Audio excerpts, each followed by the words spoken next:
Pasar Terapung Lok Baintan atau Pasar Terapung Sungai Martapura adalah sebuah pasar terapung tradisional yang berlokasi di Desa Sungai Pinang, Lok Baintan, Kecamatan Sungai Tabuk, Kabupaten Banjar, Kalimantan Selatan.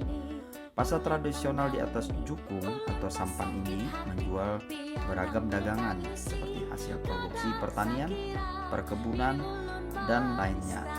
Pasar ini berlangsung tidak terlalu lama, paling lama sekitar 3 hingga 4 jam. Dan pasar terapung ini sudah ada sejak zaman Kesultanan Banjar. Di sepanjang pesisir aliran Sungai Martapura Lok Baintan terlihat konvoi perahu menuju lokasi pasar terapung. Perahu ini tentu saja milik pedagang dan petani yang akan memasarkan hasil kebun mereka. Mereka berasal dari berbagai anak sungai seperti Sungai Martapura, Sungai Lenge, Sungai Bakung, Sungai Pakualam, Sungai Sakabunut, Sungai Badang, Sungai Tanipah, dan tentu saja Sungai Lok Baintan.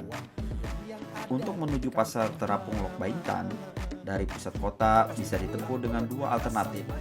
Alternatif pertama yaitu menyusuri Sungai Martapura dengan menggunakan kelotok sejenis sampan yang bermesin di belakangnya. Dengan kelotok, maka perjalanan dari pusat kota menuju pasar terapung dibilang cepat karena membutuhkan waktu hanya 30 menit saja. Alternatif kedua adalah dengan menggunakan kendaraan darat seperti mobil atau sepeda motor. Aktivitas perdagangan dimulai pada pukul 6 pagi sampai dengan pukul 9.30 waktu Indonesia bagian tengah. Pedagangnya didominasi perempuan dengan memakai tutup kepala atau panggoy yang terbuat dari daun nipah. Mereka menjual berbagai dagangan seperti sayur mayur, buah-buahan, kue tradisional, dan lainnya. Di pasar terapung ini masih berlaku sistem barter atau bertukar, dan uang bukan merupakan alat transaksi utama di pasar terapung ini.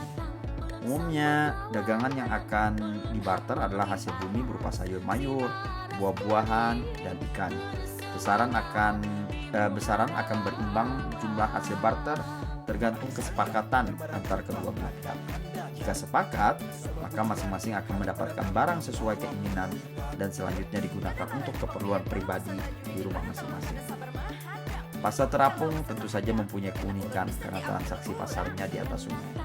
Saat ini, pasar terapung memerlukan perhatian dari pemerintah daerah, terutama untuk keberlangsungan pasar ini. Karena para pelaku pasar terapung atau pedagang tersebut rata-rata adalah wanita yang berumur, dan jarang sekali anak muda yang mau menjadi pelaku atau pedagang di pasar tersebut untuk meneruskan dan mewariskan budaya ini. Sehingga keberadaan pasar ini di masa yang akan datang cukup mengkhawatirkan karena bisa punah akibat kemajuan zaman